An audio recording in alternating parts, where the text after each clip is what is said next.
Good morning, everyone, and thank you for being here. 2 years ago, the acting Attorney General asked me to serve as special counsel, and he created the special counsel's office. The appointment order directed the office to investigate Russian interference in the 2016 presidential election. This included investigating any links or coordination between the Russian government and individuals associated with the Trump campaign. Now, I have not spoken publicly during our investigation. I'm speaking out today because our investigation is complete. The Attorney General has made the report on our investigation largely public. We are formally closing the special counsel's office, and as well, I'm resigning from the Department of Justice to return to private life. I'll make a few remarks about the results of our work. But beyond these few remarks, it is important that the office's written work speak for itself. Let me begin where the appointment order begins, and that is interference in the 2016 presidential election.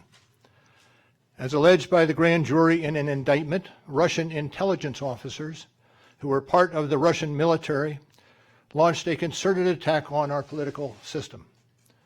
The indictment alleges that they used sophisticated cyber techniques to hack into computers and networks used by the Clinton campaign.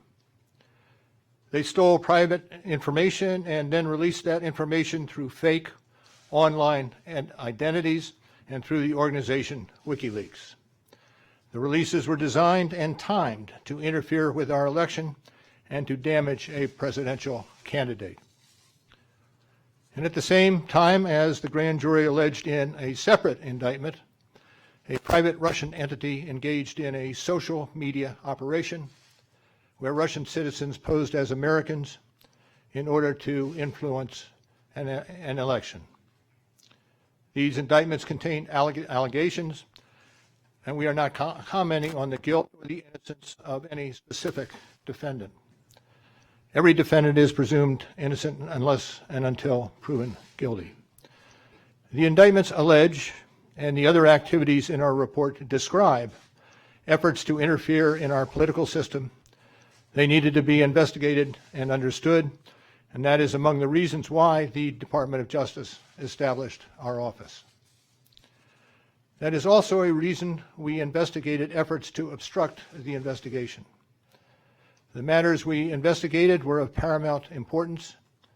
It was critical for us to obtain full and accurate information from every person we questioned.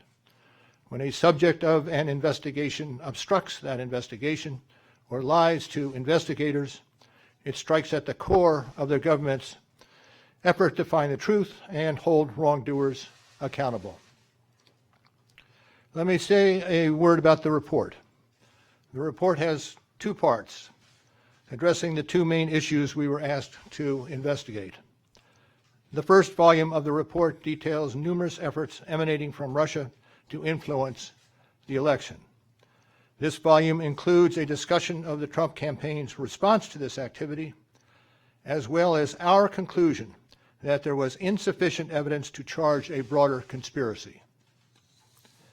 And in the second volume, the report describes the results and analysis of our obstruction of justice investigation involving the president. The order appointing me special counsel authorized us to investigate actions that could obstruct the investigation. And we conducted that investigation, and we kept the office of the acting Attorney General apprised of the progress of our work. And as set forth in the report, after that investigation, if we had had confidence that the president clearly did not commit a crime, we would have said so. We did not, however, make a determination as to whether the president did commit a crime. The introduction to the Volume 2 of our report explains that decision. It explains that under long-standing department policy, a president cannot be charged with a federal crime while he is in office. That is unconstitutional. Even if the charge is kept under seal and hidden from public view, that too is prohibited. The special counsel's office is part of the Department of Justice, and by regulation, it was bound by that department policy. Charging the president with a crime was therefore not an option we could consider. The department's written opinion explaining the policy makes several important points that further informed our handling of the obstruction investigation. Those points are summarized in our report, and I will describe two of them for you. First, the opinion explicitly permits the investigation of a sitting president because it is important to preserve evidence while memories are fresh and documents available. Among other things, that evidence could be used if there were co-conspirators who could be charged now. And second, the opinion says that the Constitution requires a process other than the criminal justice system to formally accuse a sitting president of wrongdoing. And beyond department policy, we were guided by principles of fairness. It would be unfair to potentially accuse somebody of a crime when there can be no court resolution of the actual charge. So that was Justice Department policy. Those were the principles under which we operated, and from them we concluded that we would not reach a determination one way or the other about whether the president committed a crime. That is the office's final position, and we will not comment on any other conclusions or hypotheticals about the president. We conducted an independent criminal investigation and reported the results to the Attorney General, as required by department regulations. The Attorney General then concluded that it was appropriate to provide our report to Congress and to the American people. At one point in time, I requested that certain portions of the report be released. The Attorney General preferred to make the entire report public all at once, and we appreciate that the Attorney General made the report largely public, and I certainly do not question the Attorney General's good faith in that decision. Now, I hope and expect this to be the only time that I will speak to you in this manner. I am making that decision myself. No one has told me whether I can or should testify or speak further about this matter. There has been discussion about an appearance before Congress. Any testimony from this office would not go beyond our report. It contains our findings and analysis and the reasons for the decisions we made. We chose those words carefully, and the work speaks for itself. And the report is my testimony. I would not provide information beyond that which is already public in any appearance before Congress.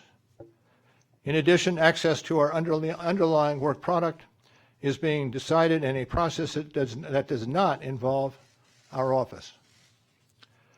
So beyond what I've said here today and what is contained in our written work, I do not believe it is appropriate for me to speak further about the investigation or to comment on the actions of the Justice Department or Congress. And it's for that reason I will not be taking questions today as well. Now, before I step away, I want to thank the attorneys, the FBI agents, the analysts, the professional staff who helped us conduct this investigation in a fair and independent manner. These individuals, who spent nearly 2 years with the special counsel's office, were of the highest integrity. And I will close by reiterating the central allegation of our indictments, that there were multiple, systematic efforts to interfere in our election. And that allegation deserves the attention of every American. Thank you. Thank you for being here today.